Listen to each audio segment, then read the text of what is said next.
Welcome to the Whitetail Legacy Podcast. Tomorrow is opening day. This morning, didn't have a great hunt. Deer didn't move like usual.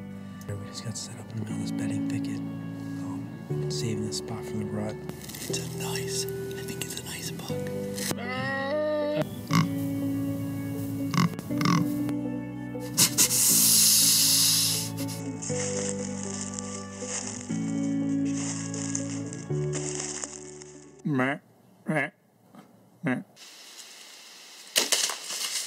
Boom! Hits a 170. That was money. I think he's down right over there, 10 yards. Whitetail Legacy Podcast, bringing you back to the hunt and leaving a legacy. Baller rut.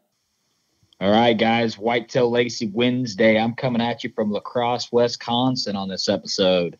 Homie, where you at? I'm in the hometown of the Berg. You're in the Berg, the house. Yes, at the house, not in the studio. So I've got probably the most redneck setup that you've ever seen.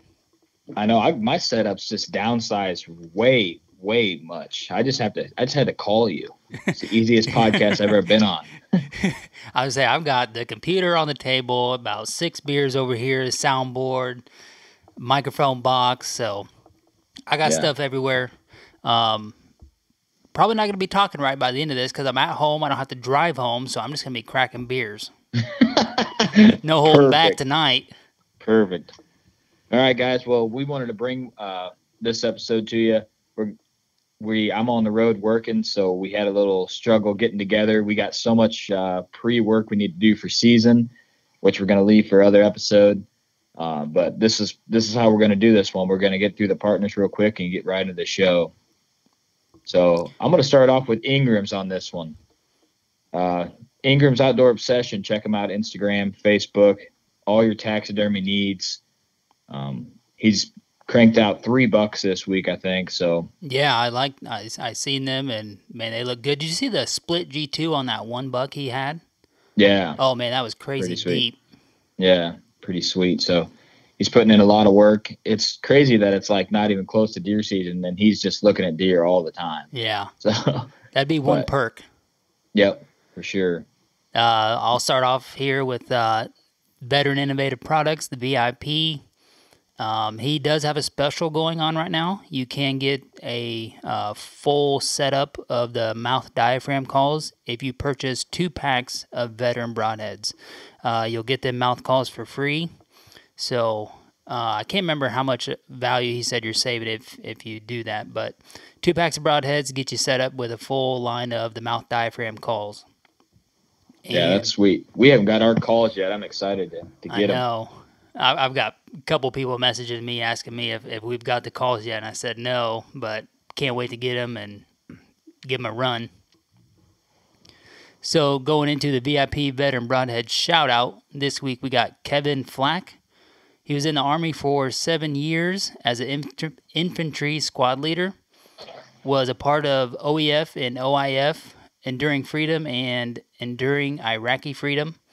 And he is the owner of Downrange Excursions. So, Kevin, everybody here at Whitetail Legacy, VIP, and Matt and Cindy salute you for your service. Yeah, thank you for your service and everything you do for this country and for your business that's helping veterans. I'll get into ECW calls. At the show, we were able to pick up our boys' custom grunt tubes. How's Aiden like his? He loves it. When we come home from the show, I come in here and put it in the back coffee table, and then about 2 days later, I come home from work. Well, no, it was Sunday because we went to the show Saturday. Sunday, I come home from work, and I seen the box had been opened, and then he come running from the living room as I come into the back room, and I could hear him coming before I even seen him. Yeah. Yeah, I put Rainers up too. I know that he'd tear it up about 3 minutes, but he loves it. Like I said, hopefully when he's 12, 13, 14, he can actually use that grunt tube. That's going to be super cool with his name on it. And it'd be super cool if you could, the first buck he kills, he grunted in with that or something, you can mount it and put it with that mount. That'd be that an would be awesome cool. memory. So, all right, that's it. We got through them quick. No, we got to get into Oh. scent-lock. Oh yeah, scent locks. See, we're not together. I know. I was gonna say our flow is all off. I was just gonna say we're gonna really be testing our flow here together. Yeah. Scent lock. Turkey season's coming up. I know you guys. I know some of you guys. Seasons are already opened. Here in the Midwest, we still got just over a little less than a month. We open the season. We got starts on the 20th of April. And it's still about the mid-40s in the morning, and then, on a good day, can get up into the 60s. So that full season tactic suit's going to be coming in handy there, able to keep you warm enough through the first couple hours of the morning and still be light enough to keep you cool while you're running and gunning when it gets up to 60, mid to late morning if you're trying to make a move on a couple birds. So I'm going to be rocking the full season tactics suit in the turkey season. Yeah, I'm going to be doing the same. It's got a lot of stretch, so I just wore it all season and wore underlayers and was solid all year. Yeah. So yeah, I would say you're definitely wearing that in the Mr. Freeze video. Yeah, and that's late November. So yep. But all right, man, let's get into the show. Let's check our flow. Like you said, it's weird on my end because I can't hear myself coming back into my own ears. Oh yeah, right. And watching the squiggles and make sure everything's going on. So it's all on you, man. So I feel like a lot of pressure now. Yeah. So we haven't talked an episode just us since ATA. So that's been 3 months. Yeah, just over 3 months. Yeah. So it's been a long time. We've been bringing guests on for you guys. We want to do a couple of ours to get you caught up with what we got going on the land management side, kind of season prep planning, and our film. That's the main thing we got going now. We're releasing our film. So this episode is going to be kind of a thank you episode and a film episode, just discussing them. So one thing I want to start out with is I want to thank all the listeners. We haven't done that in a while. Mm-hmm. We just keep growing and growing. We're getting a lot more social media presence. I mean, the responses, comments, private messages on the page. We're getting a ton of those. We appreciate that. We always say message in and talk to us if you got a question or want to talk. We're normal guys just like everybody else. And once we start talking to a guy, it's like 3 hours later and I'm still sending messages. You know what I mean? Because no matter where you live, if you like hunting, you have a lot in common, So we get to talk about big deer we're chasing and trading pictures, and then 3 hours later you're getting a personal messages from them, But yep, we definitely like engaging with everybody, and just like Cody said, we've all got a lot in common. We don't value ourselves any better than anybody else out there because we are just trying to be normal guys, So we definitely love swapping picks. Cody's pretty tight-lipped when it comes to sharing picks, but we love seeing what you guys got going, whether it's big or small or old. We love every facet of chasing whitetails. Yeah, I was just talking to a guy today, and he was educating me on bears a little bit. I don't know a lot about bears, but he was talking to me, size and maturity and all that. So I learn a lot from the listeners. It's cool that, and, that we always talk about the friendships we made, because of the podcast. And that's what we say. That's our biggest gain of this whole thing is our friendship group. So I think since this is the film episode, we released our film to our Snapchat group early, just the Mr. Freeze episodes all were released, right? And let them watch it and then give us some feedback. Which now, the one that everybody's going to get to see, there's been quite a few changes. Yeah, there's been a ton of changes. I mean, I think we knew it was a rough draft, but we just wanted to see like their overall, what they thought, Yeah, so, we just threw in some quick interviews one night after podcasting, and just to be able to piece everything together, and then we come back through after we got some feedback, and then did some nice, good, quality interviews. Yeah. So I want to shout out Justin, Paul, Jake, Bryant, John, Nate, Mark, Dallas, and Brad. And the list is getting long, man. I was gonna say I'm gonna shout out Garrett, Grant, Jesse, and Jason also. Yeah, I got them down here on my notes for goals to shout out for all the help that they did for us. I mean, we can get into that later, but I just want to say a big thank you to the Snapchat group. They're always supporting us, all the shares, everything they do. Some really solid guys on there. So, but man, what do you think about our year? We've seen all the film. What do you think our year in like a nutshell was? I think it was a year of growing. One as hunters, and two as people trying to film. We're filming with DSLRs, which we just got. Midsummer, June or July, I think July. Yeah. So trying to, and we had never messed with DSLRs before, so trying to get a camera like that, get it figured out, pretty much using stock glass. I can tell a difference between like you in the first video versus you in the last video, just knowing a couple different things. And Mr. Freeze was challenging us from a couple years ago. So just looking back at it, I feel like we grew a lot. Yeah, I feel like we grew. I also feel like our early season was slow, man. I feel like we were struggling, and then it all it was like boom, boom, boom, stuff started happening for us. So, but I think that's how a lot of seasons go. But like the year before, when we filmed, but we didn't release anything really, and we filmed just a little bit. We were burnt out by the time that we got all the good stuff this year. Yeah, and so I was just thinking that before we were recording, before you called me. I wasn't fully in with going back to videoing again until I had seen stuff that you had put together. You'd put some clips together that I had recorded, and I was like, man, that was actually pretty badass. I mean, nothing like epic or nothing super high quality or anything like that, but just to be able to go back and watch it and then remember it myself, I was like, man, that is pretty cool. So then I'm like, all right, I'm all in, I'm ready to go, and I'm going to get a DSLR camera so I can get better quality.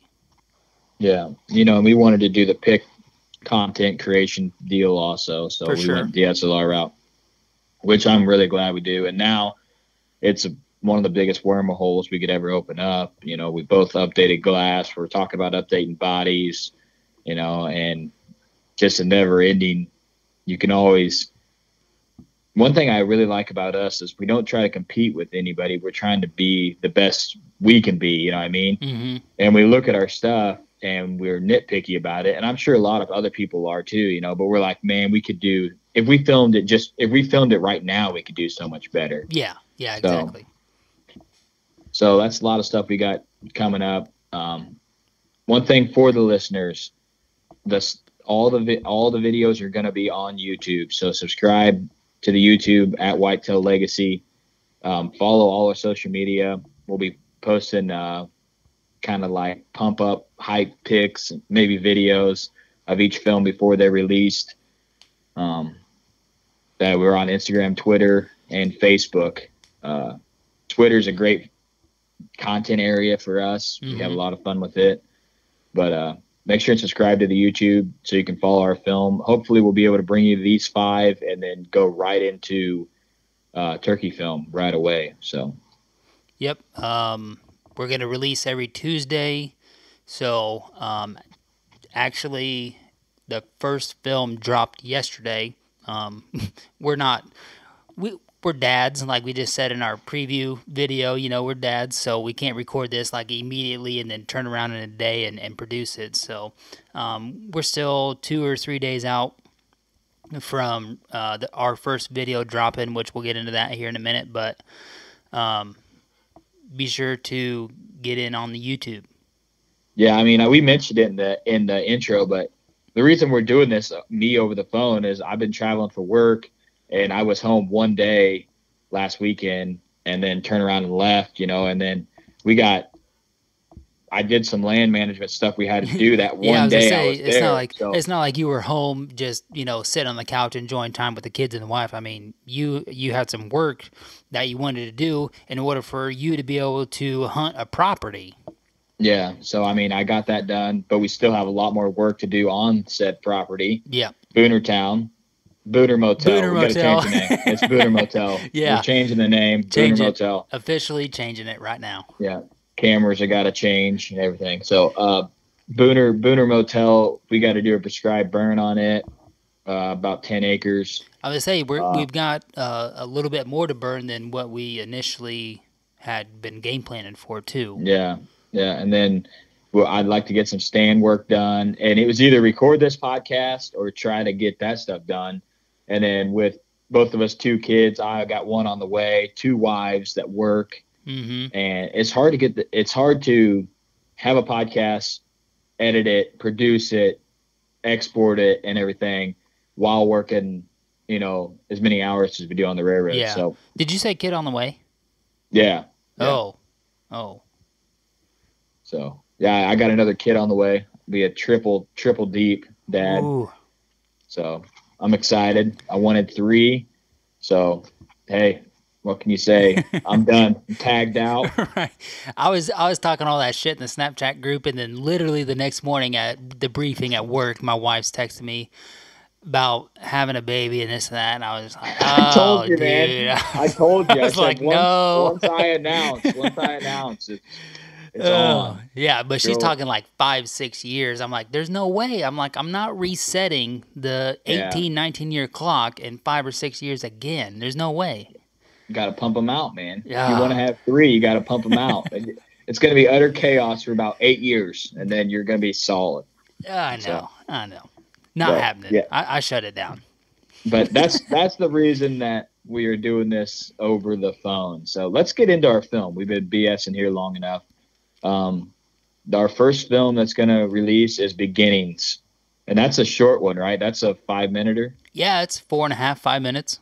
Yeah, that's just a short one. One goal that we had in our film was you guys can get some of our personality on the podcast, but in film you can see other stuff you can't hear, you know what I mean? So you can see our family and what hunting actually means to us and what we want to describe in our hunting videos, you know what I mean? What we want to showcase as importance. It's not your traditional, we're going to an outfitter, we're out on public and here's a buck and we're going to shoot it. We try to showcase a story and have meaning with every film, which is really hard to do. Yeah. I mean, it's a challenge to do, but that was a challenge that we wanted to do. And sorry, I had a call coming in. I know you're good. But I think we did a pretty good job of, every film throwing a little bit in there that showcases our personality. Mm-hmm. So go ahead. Yeah, it going into the season, we're just trying to record everything. We knew that we were going to produce something as the end result.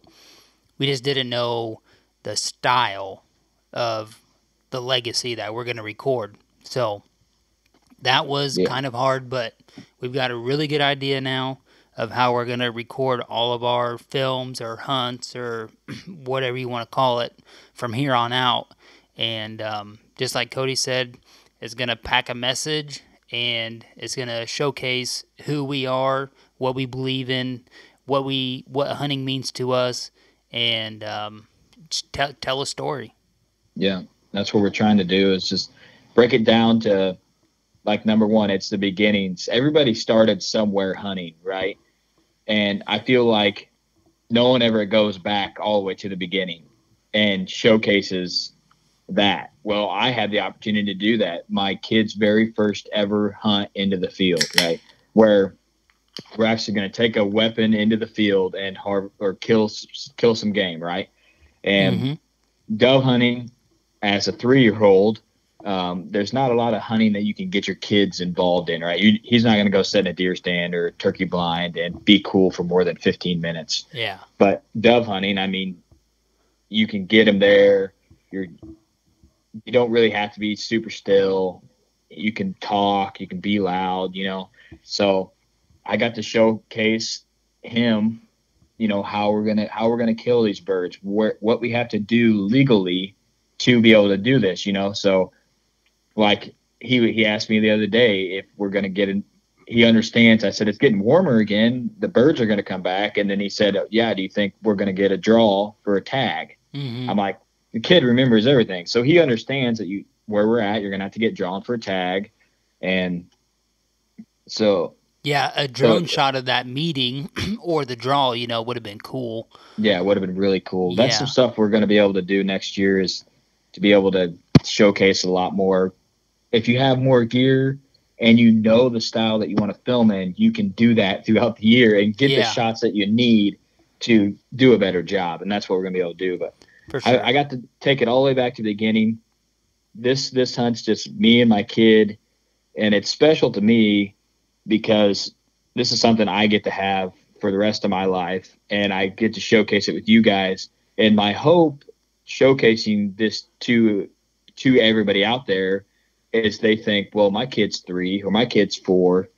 Let's take him out and let's film it, because when I'm 50, I'm gonna be able to pop that up and watch it, and that, it's special now, but when he's gone and 25, 26 years old, you know what I mean? I'm going to be able to watch it, and he's going to be the same age I am in the film. Yep. That just blows my mind that I'll be able to hold those memories forever. So the meaning. Go ahead. The meaning of this for me is for me to have it, but for also to motivate other people to take their kids out, take your neighbor's kid out. It don't have to be a young kid at 8, 10, 18. Take them out, and they will love it, and they will want to learn, and if you can make it fun, there's shots in here where you can tell we're not going to kill anything, but that's not the purpose, right? The purpose is learning, understanding, and growing as a hunter. If my dad would have started me dove hunting at 3 years old, I definitely would have been a lot better dove hunter. Yeah. Right. So what were you going to say? I can't remember what I was going to say. I should have typed it up. But just like you said at the end of the video, it's not about always being successful. You're going to have unsuccessful hunts, and whatever you do kill when you are successful, you need to be sure that you take that animal and use it to the fullest extent that you can. Yep. That was the main message, the ending message that we wanted. The kick in the pants is what me and homie like to call it. Yeah. So that was the kick in the pants at the end. You're going to hunt, and sometimes it's going to be hot. Sometimes it's going to rain. Sometimes you're not going to be successful. Sometimes you're not going to have a absolute ball of fun, but in the end, it's going to be fun. Like they say, it's type B fun a lot of the time. You look back, you're like, oh man, that was a lot of fun. But while you're there, you're like, this kind of sucks. But yeah. But it's all about the memories in that one. And like I said, I had the ability to take it all the way back to the beginning of starting a legacy of hunting between me and my kids. So. Yeah, this is something I get to look forward to. Get Aiden out there this year. We'll probably do kind of a team, me and you, Aiden and Rainer together this year. Yeah, that'd be a blast, and, man. I think that'll be our film that's this year, that it'll be next year, and that'll be kind of the style for that one. But, editing wise, I put this into iMovie. This is before we decided to go big dog and get Premiere Pro. I had built this in iMovie, and I was just putting it together because I after Cody had put together a couple highlights of my deer season last year that I had, and then he did a challenge on a archery shoot, and they wanted it videoed and stuff. And then I just kind of got really obsessed with wanting to edit video. And then Cody had done this, it was beginning of September. So I had put this in iMovie and built it for him. And then we were podcasting one night, and I was like, hey, man, I want to show you something. And then I just laid this video out to him. There's no music or anything. It was just pretty raw still, but, it had the timeline fully put together.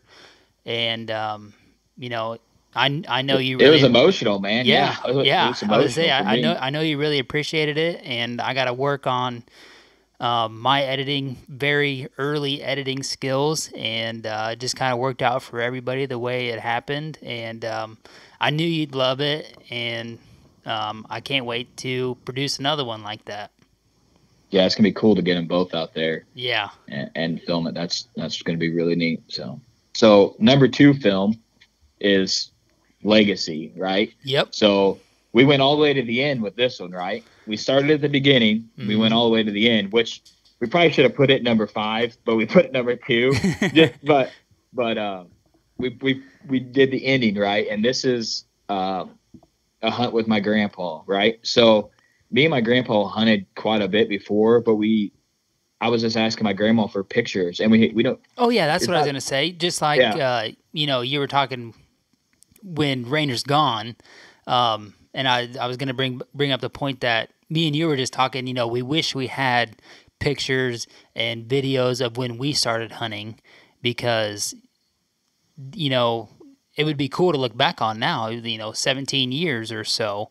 Yeah. And now I think you and I both are taking the initiative to capture a lot of really special moments with our boys now, regardless how many you have, 2, 3, and be able to save them and show them when they're, at their graduation party, or when they're graduating college, show their girlfriend, or, show their fiance, bring it up at their wedding, and just be able to flip that in and remember. Or just like you said, you'd probably be 50, sipping on coffee on a Sunday morning, be like, I'm going to watch Rainer's first hunt.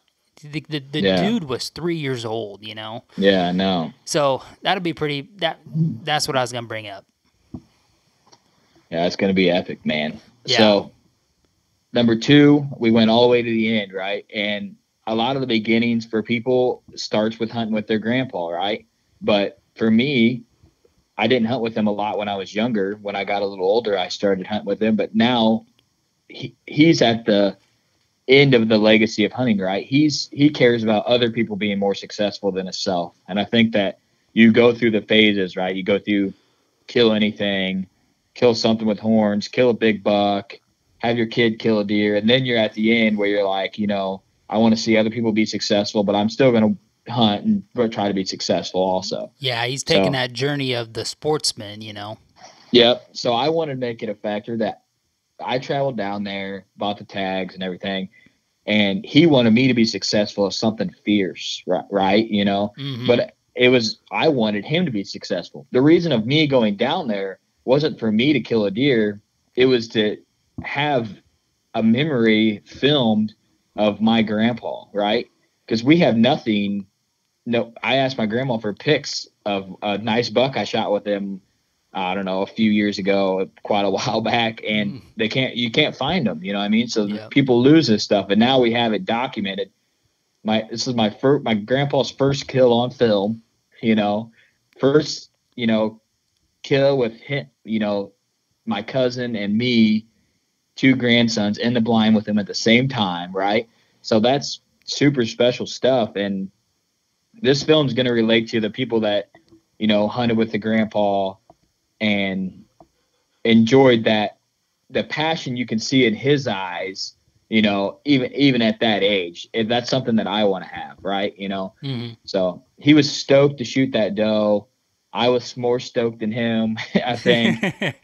But this is just showcasing the family side of hunting, the end, the beginning to the end of the transition of a hunter. So, well, I mean, right now this hunt is why a lot of people gun hunt. A lot of bow hunters gun hunt. I mean, for the camaraderie, for people like your grandpa being able to get out.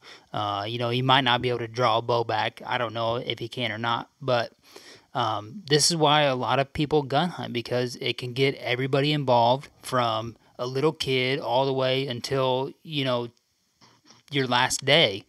And it's something that's really special. And, you guys did a hell of a job filming it. And you can just tell, just like you said, his passion for deer hunting, and just you guys being there to get it on film with him. Yeah. And one thing I love about going down there, or like for me, that the rut, that time of the year, like if I haven't been successful, then it's stressful, right? Mm-hmm. It's like, all right, it's time to go, right? And it's time to hunt hard and knuckle down. And when I go down there, it's the complete opposite. It's like, oh, I'm gonna go have breakfast at 10:30 with my grandma, because that's that kind of hunting, right? Yeah. When I'm down there. Yep. So it's cool to be able to just release and be like, I'm still gonna put hours in the stand. I'm still gonna hunt hard, but if I want to go for a breakfast on the first morning after my grandpa has been successful and sit around with the family and have a breakfast, I mean, I don't know anybody that has hunted that hasn't done that, right? Everybody's someone done shot a deer. Everybody's done that, right? And that's something that I feel like I've lost, being so serious, and I'm not getting out of the stand at all, or I'm not getting out till 11:30 or 12, and then you grab a quick bite and you're back. So it's cool to be able to showcase that side of hunting. We're trying to hit every hunter with a film.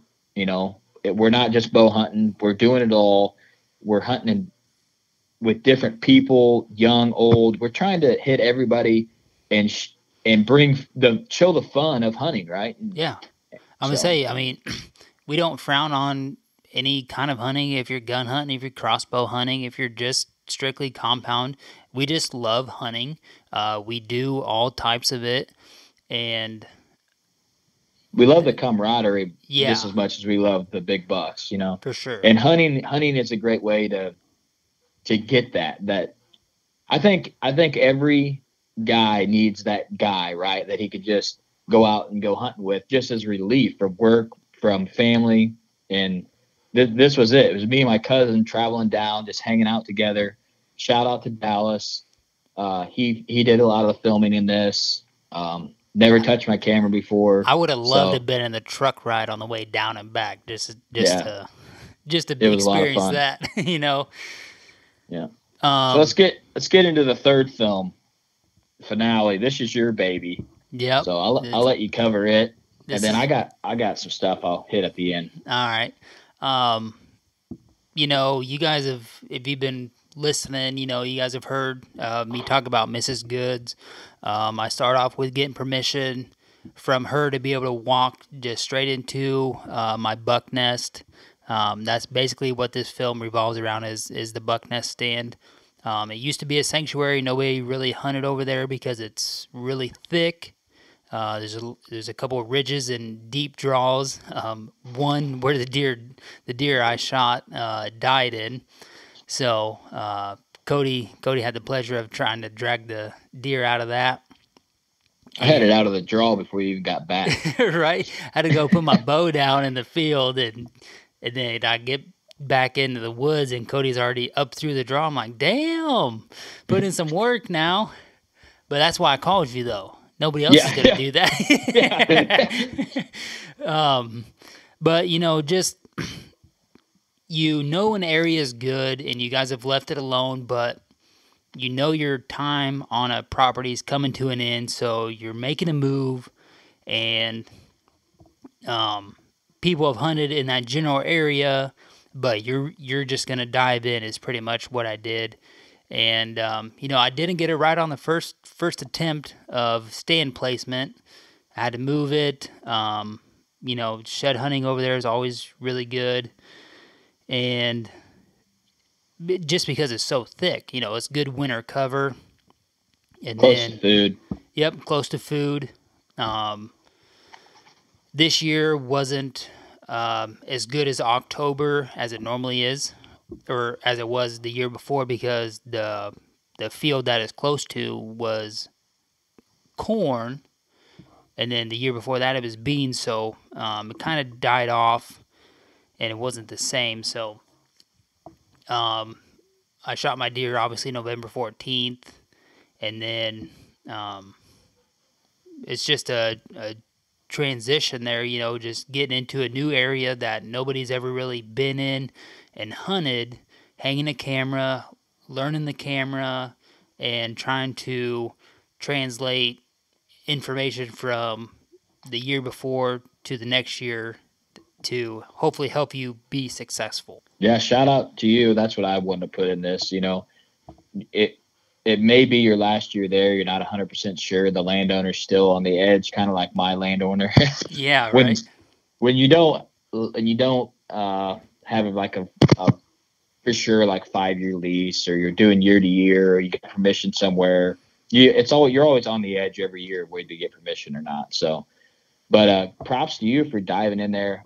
We walked it that one time, and I was like, man, this is good over here. And you were like, yeah, I've been wanting to get in here. And you did it, man. You went over there and you figured it out, and you were real close last year on being successful. Yeah. On a couple different bucks, and then this year you sealed the deal. So, the shout out to you for thinking of idea that is going to be work, getting access. Talking to someone new, going in there, hanging stands, cutting lanes, when you already had established stands that you killed out in other places, right?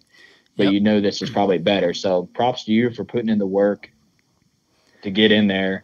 And that piece compared to other piece, or that spot of ground compared to other spots on that same piece, it's like a completely different area. It is, So, and that's the main reason that people have stayed out of there, because it's so thick and the terrain is so diverse. But, well, thank you for the prompts there.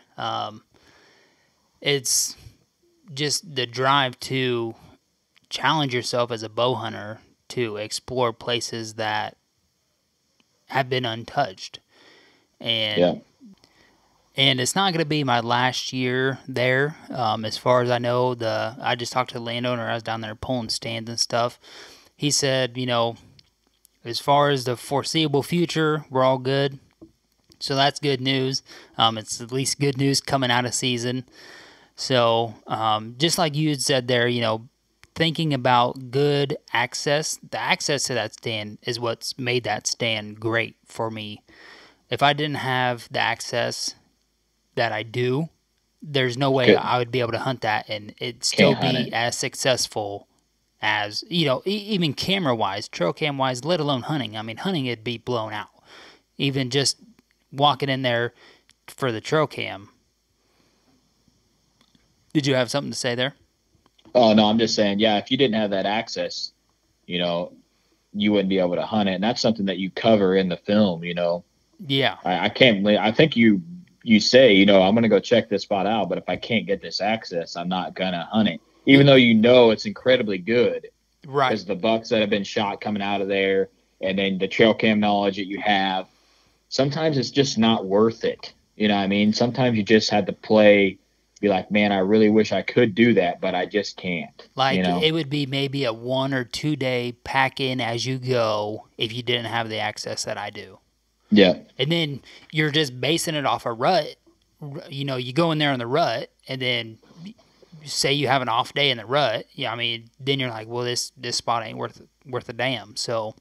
Yeah, well, you got a lot of other hunters on that property to think about too. If you're pushing bucks out of there, might potentially push. And the neighbors hunt pretty heavy too, so you got to be careful. And then one thing I didn't cover in my video, so I have some does come in, and I'm in what I would call the top stand. And at the end of this video, I added in a clip that you don't see, Cody, because I added it in here just before I finished it off. I'm in a top stand that we just put on in September when we're down there checking cams, and I haven't cut the lanes for that stand, but I thought when I put that stand up that I'd be able to shoot everywhere I cut lanes for the year before. So I had missed an opportunity on some deer from that stand, and then the first day that I sit in my old stand where I have lanes cut for is November 14th, and then this buck comes in. He works in just like the does do in the film, and easy right there, nice 27, 28ish yard shot, and the only reason I was able to shoot the deer that I did is because I made the move after a couple hunts of not being able to get a good visual on, or a good shooting lane on the deer, is because I sat in a different stand. I sat in the lower stand that I had placed there and hunted the prior year and had everything situated for. So that's something that's not mentioned in the video that probably should have been, because everybody's probably wondering why I'm not shooting at these does that are, 20 yards away while I'm videoing them. But that was a note I wanted to bring up. I switched stands. There's 2 stands in that tree, and I moved to the stand that I had hung last year. And the reason we hung the new one is because it was higher, because I'm hunting off a ridge, and the elevation I wanted to be higher to where the deer are up on the ridge. They don't, I've never been picked off in that stand. I've been close, but I've never been picked off.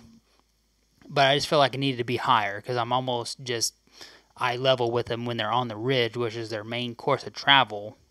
So I felt like we needed to get a stand in there and hang it higher, is why we did that. Yeah. Yeah. So there's a good message in this one also. That was an ATA deal. That was probably a 1:30 in the morning kind of idea. Yep. A lot of good ideas come out of that. So excited for people to see that. It's against the grain of what you'd only see in films or the outdoor industry or whatever you want to call it. So, yep. Anything else about that one? That one's kind of your baby. So, nope. Just excited to showcase my passion to get my kids introduced to the outdoors, and showing them a dead deer. Got a couple Snapchat videos of him holding the heart, because I like to save the heart. I feel like that's the best part of that. And he knows that we're gonna cook it and eat it, and I wanted to put my Snapchat chain of him holding it and telling him we're gonna eat it and all that in there, but wasn't the quality I was looking for. Transmitting it into Premiere Pro, so left that out. But we do get him and I cooking the heart up and getting ready to enjoy a dinner. Nice. Yeah. All right, let's move on to number 4, goals. What's that one about? I have no idea. This guy shot a 2-year-old deer. High fence. But high fence. No, we had a couple comments about the buck I shot this year being high fence, and being the guys that we are, we love haters. I was saying we're running awesome. with it. It is so awesome when someone hates on us. Like if they understood the people that we are, I don't think they could. You know what I mean? It's hilarious. So my official name for the guy is I'm High Fence Jenkins. So if you guys are wondering, and I piss excellence. So let's add that in there. Yeah, let's add that in there. But this is Mr. Freeze. This is the one that we get messages all the time about, comments, and people wanting to know when it released. And then people are like, "Where's people want to see the mount?" And I mean, this stuff takes time. You know, I mean, when just like this film, this took time. You know what I mean? This. Well, if you quit coming up with good ideas, the film would have been done a long time ago. Yeah, I don't know if they're good, but they're ideas. I had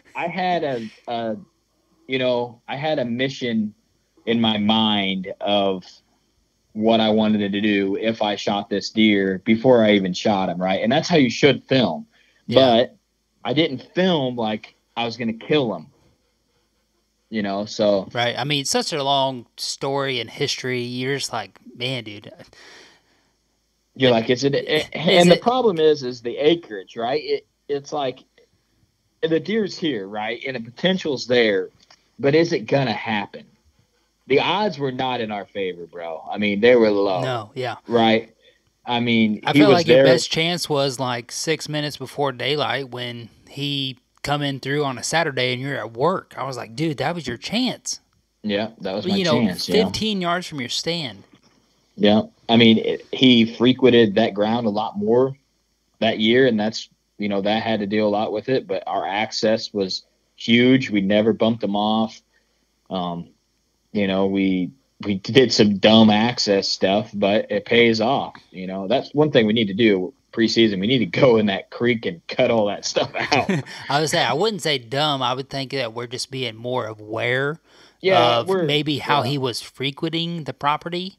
And, when you went to that north stand on the wind that he's accessing the property, because you would say, we would both agree, he's using that on a southwest wind. Yeah.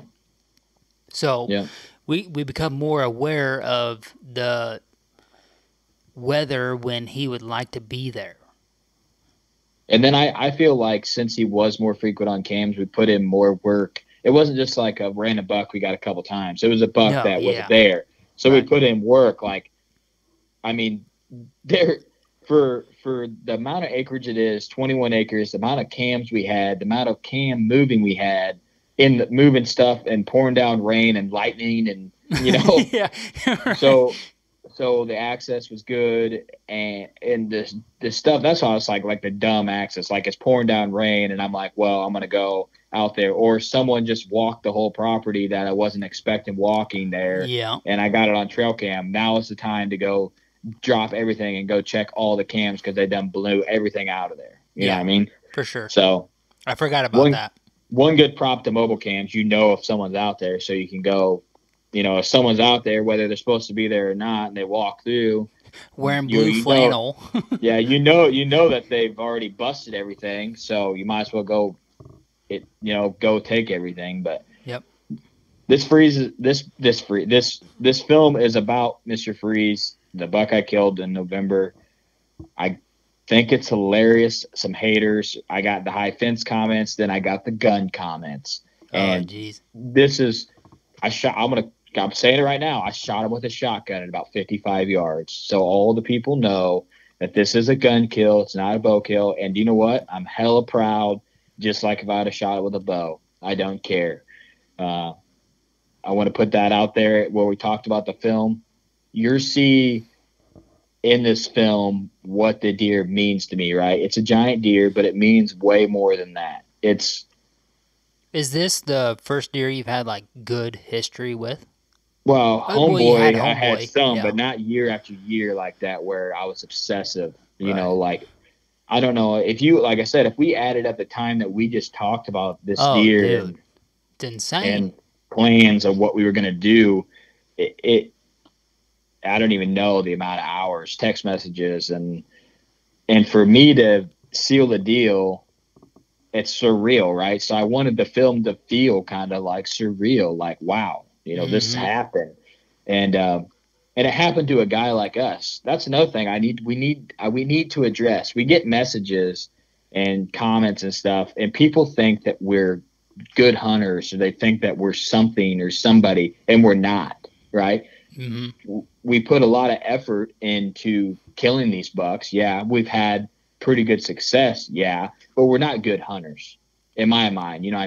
We work hard and we do the things that we think we're supposed to, but do we always kill the buck that we're after? No.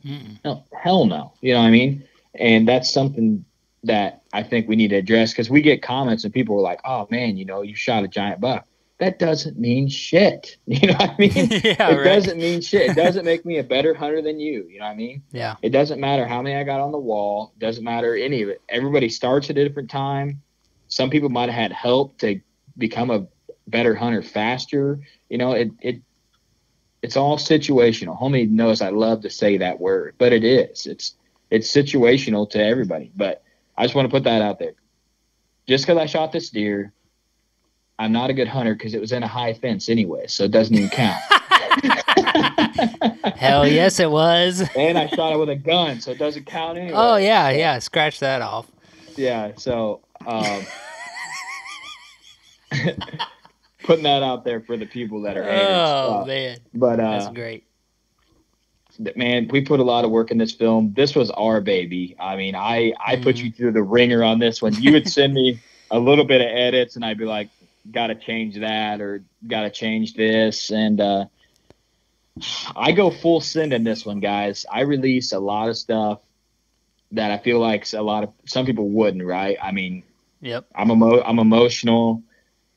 I look like, I mean, I don't know how to describe it. I'm in a surreal moment in my life where I accomplished something that I honestly never thought I would, right?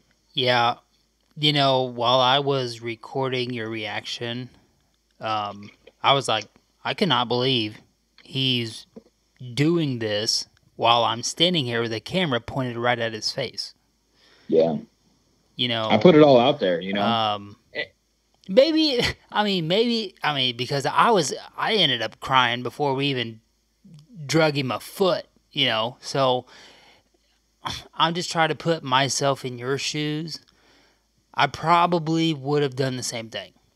I just love how raw that moment was, and whether we were recording it or not, you're still just losing. I'm full send. Like I said, I'm on another level, and there's some stuff that we wanted to cut out, you know, because I mean, we want to be able to show this to our kids. We want to be able to show this to people. And I drop a couple F-bombs in it, but we edit it to where there's just a little beep now. You know what I mean? Because I was in that moment, man. Because you did it. I Ricky Bobbied. I didn't even know what to do with my hands. I was sitting there like, I'm standing up, I'm sitting down, I'm turning. I'm like, I don't know what to do right now, you know? And that is perfect. I went Bassman on it and was like, look at that, you know. Look at it. Just look at it. And I look at you, I'm like, homie, what? No. You know, and in my mind at that moment, I'm like, you know, I've been hunting a while, yes, but that caliber of deer it's legendary, right? It's like when guys like think about deer hunting, they're like, oh man, you know, a booner, who, you know, that's something, you know what I mean? Right. And it is, right? And then when we got to him, he was even bigger.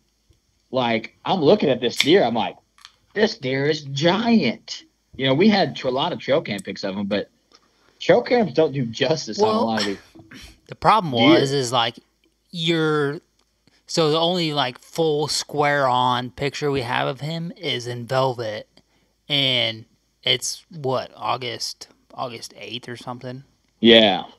And then you can tell he's a giant, but yeah, you know he's gonna be a giant, but even everybody in the Snap group is like, well, he better get his ass in gear if he's gonna be, you know, what he was last year, because we already done seen the shreds.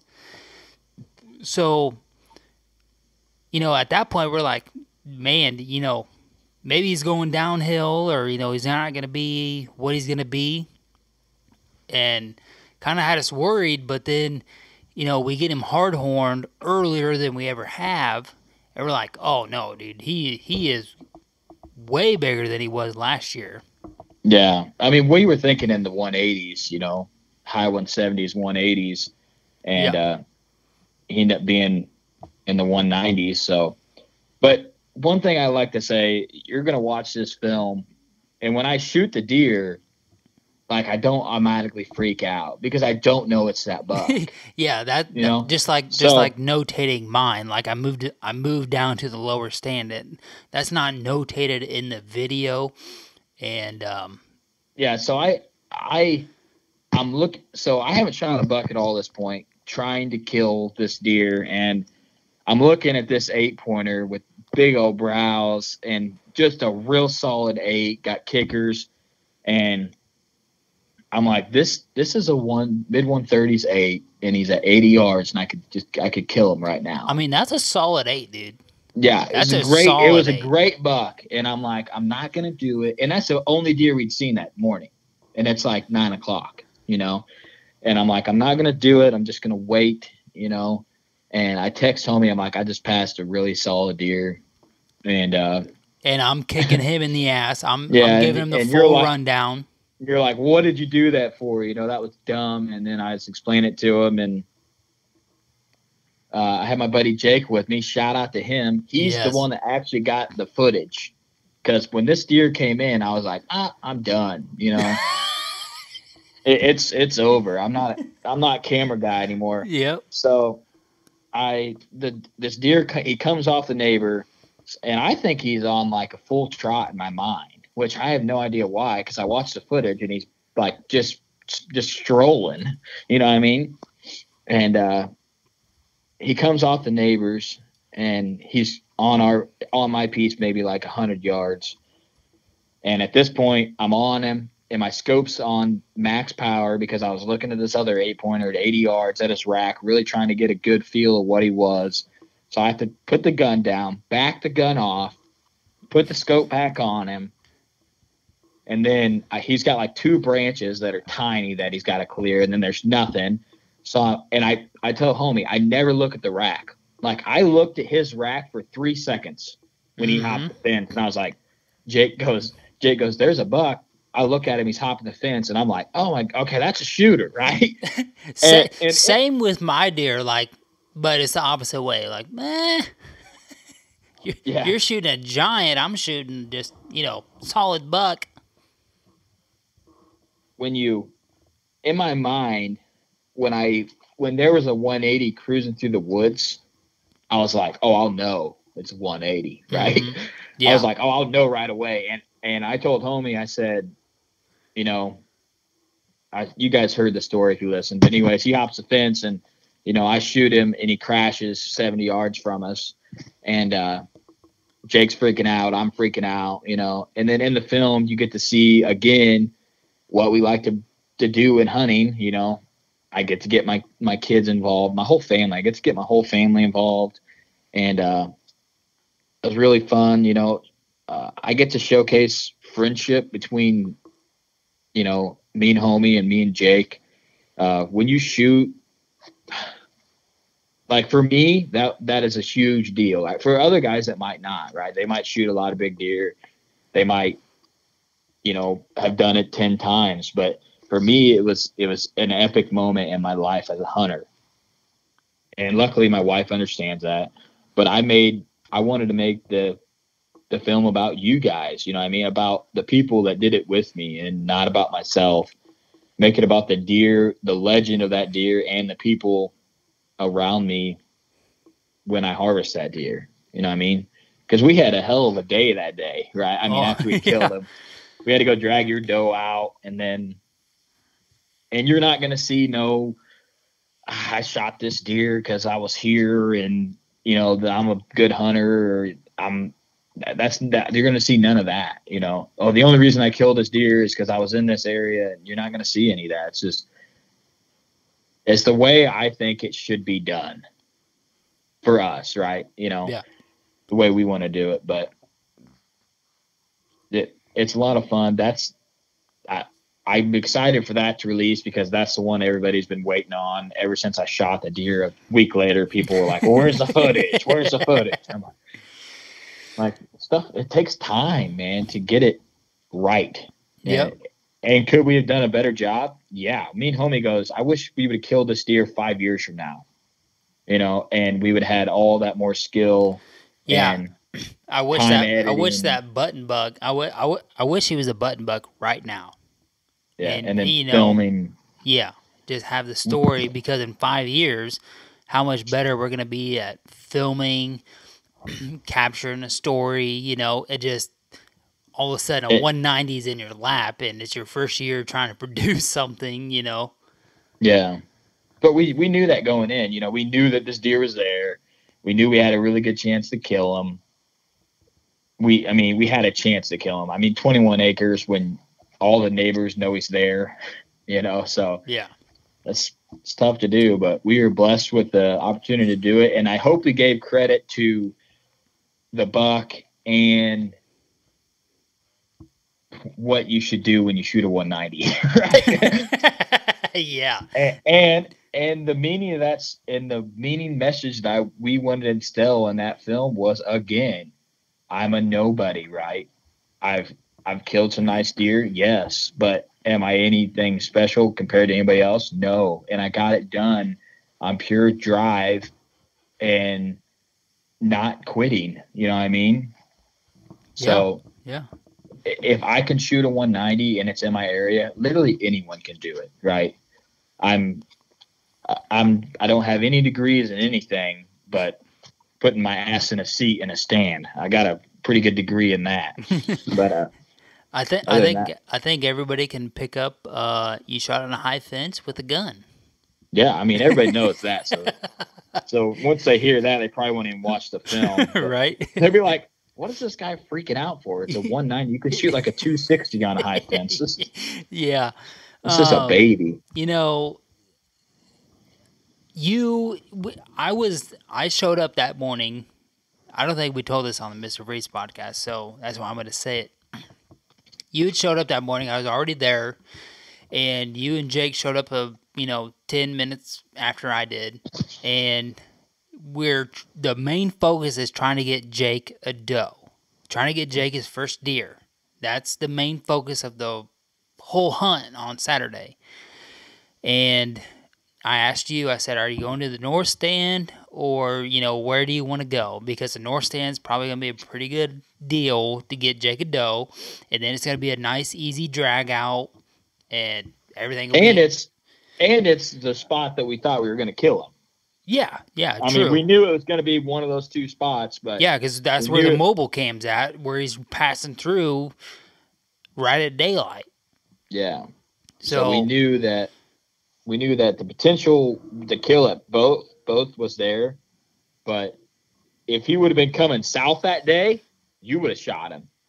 He was headed north, and I shot him. So I just rolled the dice, and the day before I hunted there, what I see like 9 or 10 does. I was going to say you hunted the same stand you shot him from on Friday, and then we didn't see nothing in the evening, but we bumped them 2 does going in, and then I can't remember what you seen in the morning, but you're like, well, I'm just going to go back to the stand I was yesterday. We'll sit there, should be able to drag a doe out, which is the stupidest idea I ever heard of after I drag a buck out of there. So you should have been in the north stand where I was, and then I should have been back there where you was. But just the way it played out worked out perfectly. You shot him, and I'm glad I didn't shoot him. Yeah, I would have been jacked if you would have shot him. No, I would not have been jacked. Bro, you seen me the way I was when you shot him. I mean, imagine if it was me. That'd have been dumb. I'd have been jacked, bro. I'd have been like, you got to pay me back hardcore on something, but I'm jacked. I'd have to put you on like 6 140s right in a row with a bow. Yeah, you'd have to do something. Editing this video. All right, yeah, did you roll the truck, or what are you doing up there? What? It sounded like you just rolled. No, just sitting in a hotel room. All right. Editing this video was, I put a lot of time into it because I knew it was going to be our baby. A lot of people were really looking forward to it, and everything we have done with Mr. Freeze has been our best, and I'm really proud of that. Even though I'm not the one that shot him or has a history with him, but I've been able to tag along and be involved into the story. And I've, just like Cody has said before here, I would edit something and I'd send it to him, and it, just to get his opinion on it, because I mean it's technically his video. That's how I look at it. It's his video, so I'd edit something, put it together, and he'd be like, "Oh no, dude, we got to change that," or what do you think about this? Or it'd be a part of the video that I'm not even editing too. He'd be like, "Hey, what do you think about we do this here with that piece?" And I'm like, "Well, yeah, when I get to it, I'll maybe be able to do something." He had very high expectations of this video, and I think every expectation's been met. And a lot of people who are listening to the podcast are going to be hopefully blown away by this video and really take on the message of hunting with Whitetail Legacy. Yeah, I hope so. You killed it on the editing. I've said that a bunch, man. I mean, I had a lot of ideas going in with shots that I'd already had that I wanted to lay out in my mind. And can I just say that cornfield video is probably the best shot we have yet? That is, yeah. That is sick. Yeah, I mean, and then I was laying it out with them, and then when you look through all your footage, right, everything you got, and that's what I did. You put all the SD cards in there, and you're going, okay, how can I tell a story with what I have? And now we'll be able to film a story while we're doing it, right? Right. So I had filmed with just filming pretty much everything you do. You can piece it together to get something out. And like I said, I think we crushed this one, man. I am super proud of this one. I know you can't please everybody, but I think when people see this, they're really, really going to enjoy it. I mean, it's got everything. It's got a giant buck. It's got a great message. It's got friendship. It's got family. It's got only thing it's got is my terrible voice in it that could be better. No, it's got your on fleek hair. Yeah. Oh yeah. My hair. I'm gonna win an Oscar for that, or what? A golden moose. Golden moose. Yeah. Is there a best hair for golden moose? If there is, I just done nailed that thing, man. It's Mr. Freeze. It is what it is. I think a lot of people are gonna enjoy it. I think a lot of people are going to be surprised on how we laid it out. That's my. I would say, just like, by the time, if you watch all of our videos up to that point, you're going to know it's not going to be your stereotypical, we hung this set, knowing this deer's in the area, boo, killed him, see ya. Yeah. It's a lot different than that, and we know it's different. We feel like nobody's doing this style. So, there is, but I don't think they're getting and they're playing the emotion as much, right? They're not. Right. There's a lot of emotion. They're like, people wouldn't release what I released of myself. I feel like a lot of people wouldn't, because people are going to be like, they're either going to be like, this dude went full out and I enjoy it, or they're going to be like, this guy what is wrong with him? You know what I mean? So, you guys can tell we're super excited about it. We could talk about it forever, but you guys you'll watch it, and then please, this is like instrumental on our film. If you guys have an opinion, we might not like it, but send it to us, message us, whether you liked it, what do you think we could have changed? We're definitely not going to change the outlet of how we want to film and what message we want to send, but there's people out there that are way more knowledgeable to us on the filming side. We already shouted out, the Glass Breath guys. We need to shout out, I had it in my notes and my computer died unprepared. I was say I heard it go down. Yeah. So, dang it. Anyways, shout out to Jesse, Grant, Garrett. Those guys watched the film and gave us some ideas of what we should do, and we changed it up a little bit. And then the Snapchat group guys, they gave us some ideas, and we changed it up a little bit. So I think it'd be cool just to see people's reaction. And, just like everyone, you see our personality in this 100%. That is who we are. You cannot get more real than what is in that episode, right? No. It's just straight up. No curtains. It's just straight up who we are. But let's get into the last one, or we're going to be here for 2 hours. Last one is effort. So at the beginning of the season, me and homie were going to be like, dude, we're going to get some sweet slow-mo shots of lighted knocks going into does just repeatedly, just real clean field edge shots on some does early season. And we didn't do that at all, bro. Oh, it's terrible. I passed so many does. It was just dumb.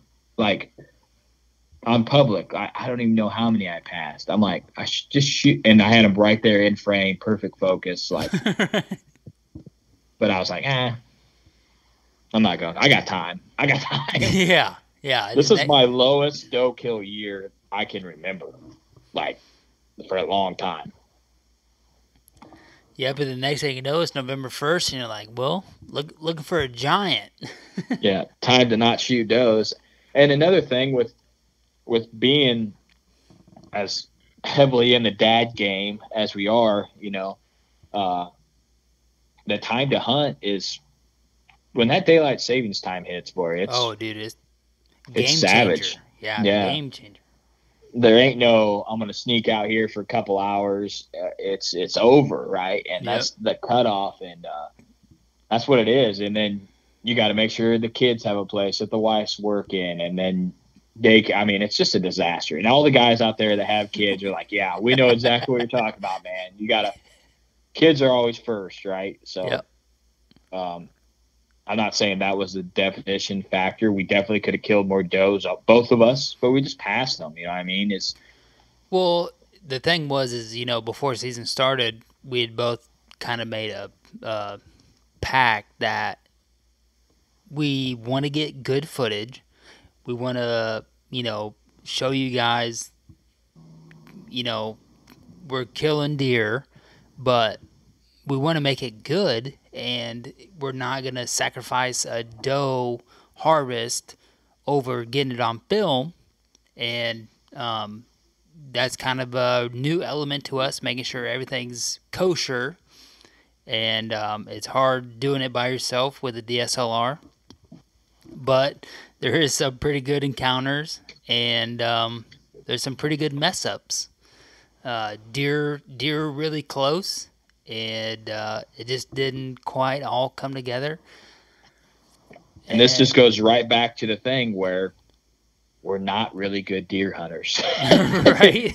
We're still learning every time, and this is just showcase of, like, everybody has these struggles, right? Everybody, no one's a perfectionist, but what you see on YouTube or TV is a success, because that's what people want to see, right? But we wanted to make it a point to show the failure, right? What everybody goes through, and we try to do it in a funny way, so it's still entertaining, Yeah. Yep. But this is us failing on does, and we both end up killing does, but still wasn't perfect, right? With a lot of things are, I tell homie, everything I do is 100%, but it's not there. You know what I mean? I try to get it to 100%, but it's about 62. Yeah, it's rigged. There's a lot of rigging going on. There's a lot of rigging stuff going. It's just kind of my style. Yeah, it is. But it gets the job done, right? And we kill deer, and main thing is we have fun. And that's the one thing about our film. We want people to have fun hunting. It's not all about killing a big deer. It's not all about being stressed, right? It's supposed to be fun. Even though I get stressed and I feel the time crunch, I still in the back of my head, like, this is supposed to be fun. We're out here because this is what you love to do, and it's important to instill that in people through the film. You were telling me way before season you're already feeling the stress, and I'm like, dude, just calm down. Like, everything's good. We don't have to do anything right now. I mean, it's August, We're just chill. I can say I'm feeling that kind of pressure already, Well, it's not. It's so, if you make a brand and you have people consuming your content, you want to create content for them to consume. That's good, right? So that's where I'm at. Like, we're going to be filming together next year. We're just two guys.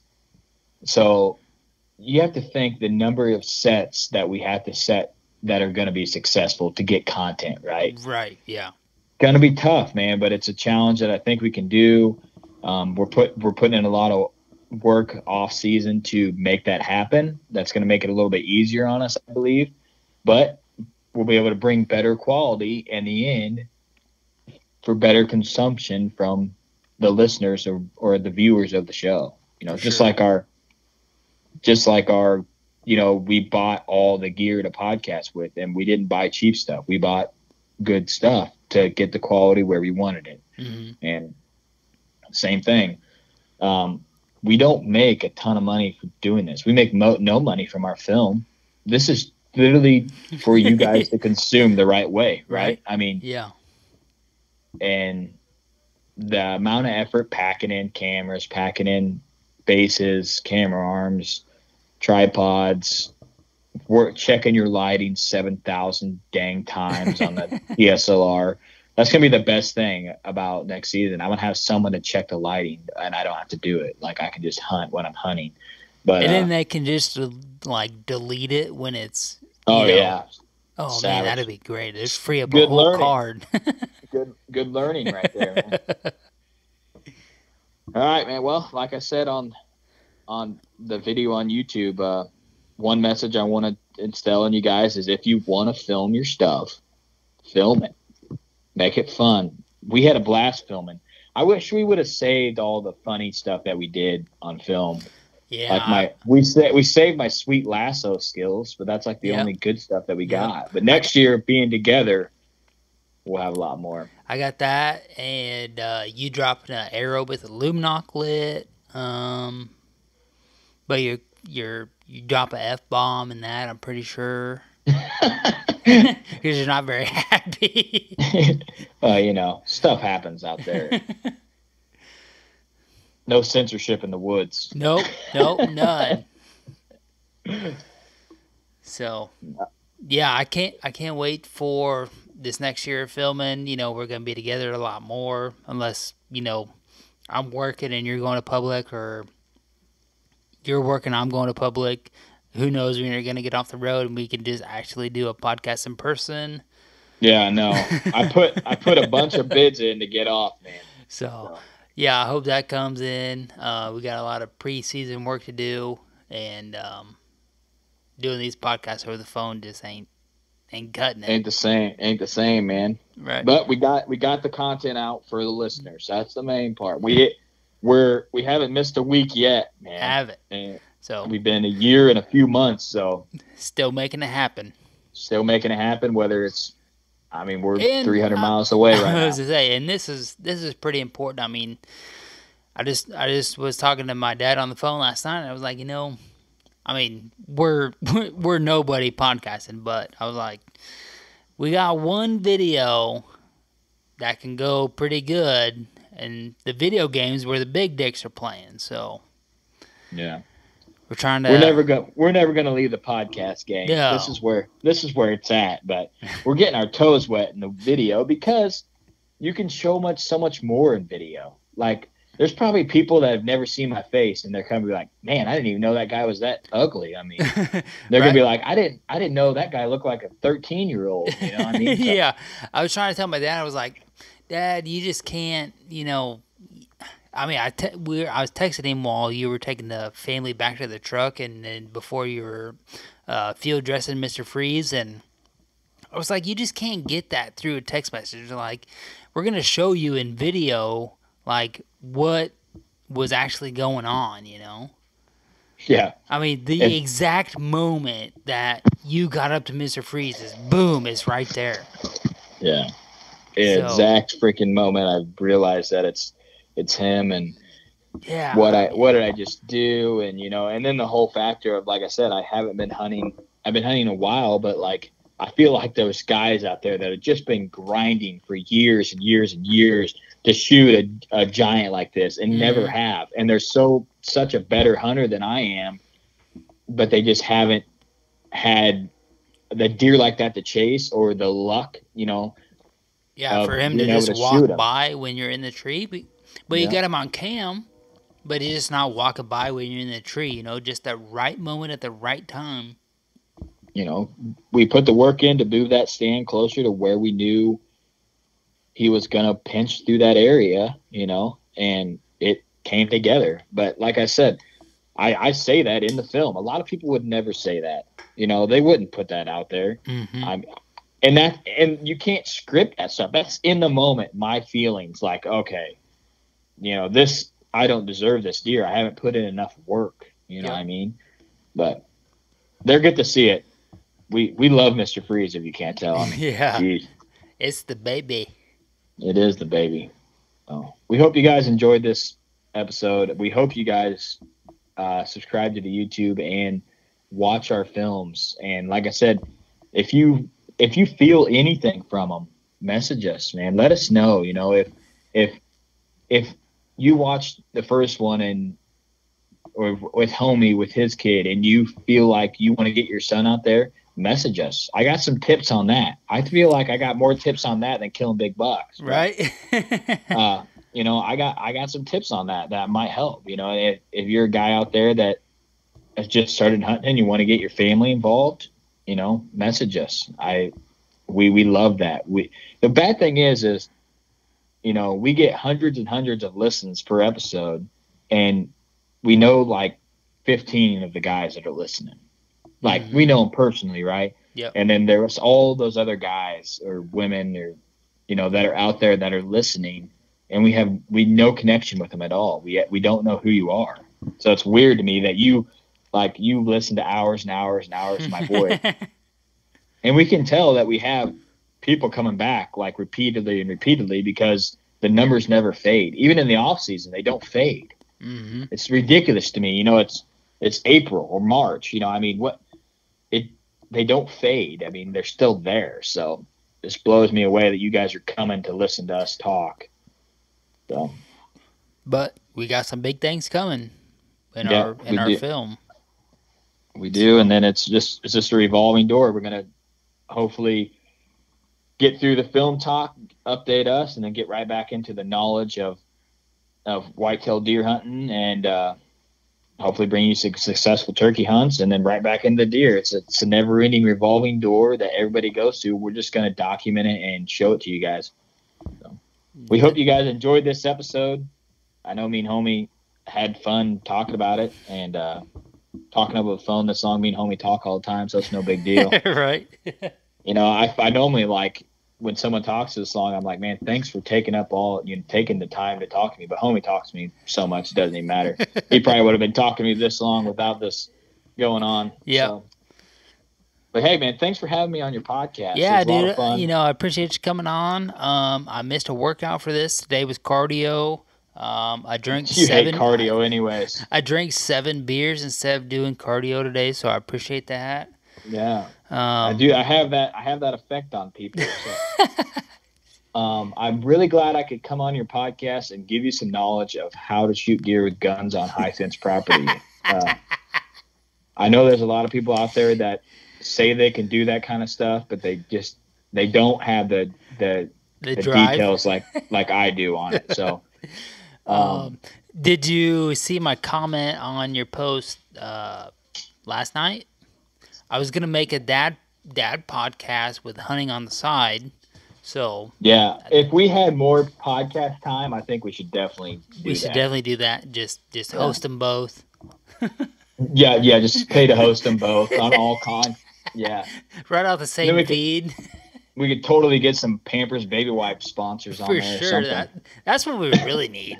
That's what we really need. We're looking for some wipe sponsors. Yeah, I need a formula sponsor. Someone hook me up. All right, man. Appreciate having you on. I'm glad you got a 190 down, and I can't wait for everybody to see it. Yeah, I can't wait for everybody to see your film, and just like I said, showcase our personality and grow closer to the listeners. All right, bonus outro, homie. What did you think of these Whitetail Legacy guys and their film?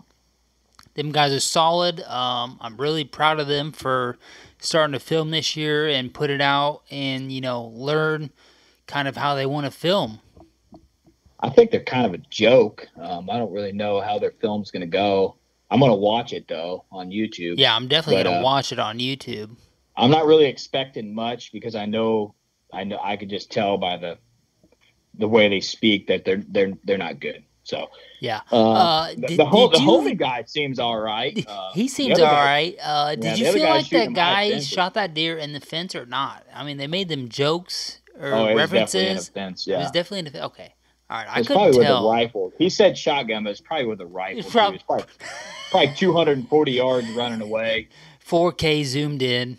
Yeah, definitely. Yeah, they had it zoomed in deep, but yeah. And they keep talking about this Snapchat group, but that's a joke too. Yeah, everybody on that's there. Probably a joke. I ain't heard anybody in there worth a shit. Nope. So we'll just keep doing us, and that's what we'll keep doing. Yeah, I appreciate them coming on and spending time with us, but they really need to step their game up if they're ever going to go anywhere in this industry. Absolutely. I mean, are they even in the industry? I don't think so. No.